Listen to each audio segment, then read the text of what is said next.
Alright, so I'm here in my Minecraft world and I want to show all of you some of the settings that are available to customize your game.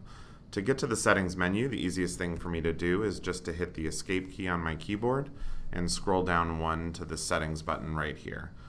We won't cover it necessarily in this video, but there's also, you can see, a how to play button that has quite a bit of information, if I just click on that for a moment, about controls and tools and inventory and crafting. So if you're ever looking for a quick guide on just Minecraft the game in general, note that that's always available to you in the game client.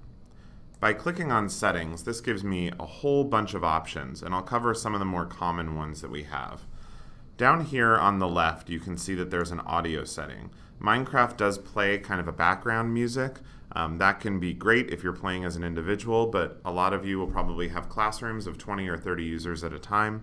You're probably going to want to crank that volume down to 0 so you don't hear the sound coming from everybody's computer. Sound effects and sound volume are totally fine to leave on, and we support text-to-speech for chat for students for which that might be helpful. If I go into video settings, there's a whole bunch of options in here, but the main ones to note if I scroll down is if you're ever using a computer where you feel like the game is lagging a bit on you, this render distance one right here actually is kind of like a draw distance in the game, so kind of like how far out you can see into the distance. You can turn that up all the way, down all the way. I tend to keep mine on 8 chunks, which is kind of a good middle ground for my computer, but definitely experiment with that if you ever do run into a computer that seems to not be quite as responsive as the other computers in a classroom. The general game settings are split into things like game mode and difficulty. So let me go into those.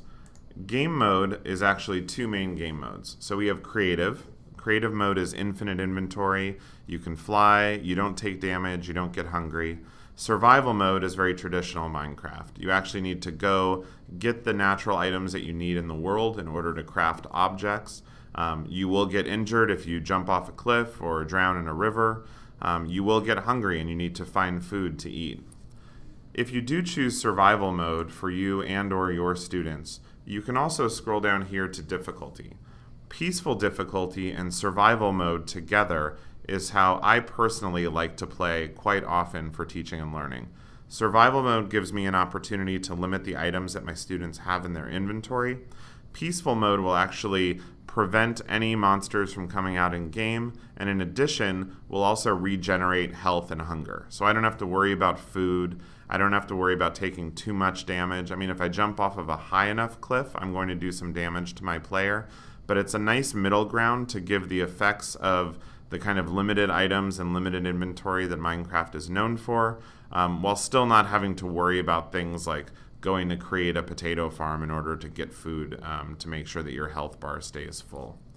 Scrolling down a little further on the screen, you can see that there's a menu item that says cheats. Activating cheats in Minecraft is what controls commands being turned on. You're almost always going to want that on to be able to use the commands that are available to you in game. Show coordinates, that decides whether the coordinates will display on the top left of the screen. Always day, which I have on here as well, prevents the Minecraft day-night cycle. So a typical cycle in Minecraft is roughly 12 minutes of daytime and 8 minutes of nighttime for a 20-minute cycle. You can basically set it to manual always day, which prevents that from taking place. We also have a 4th setting here, specific to Education Edition, called Show Classroom Settings.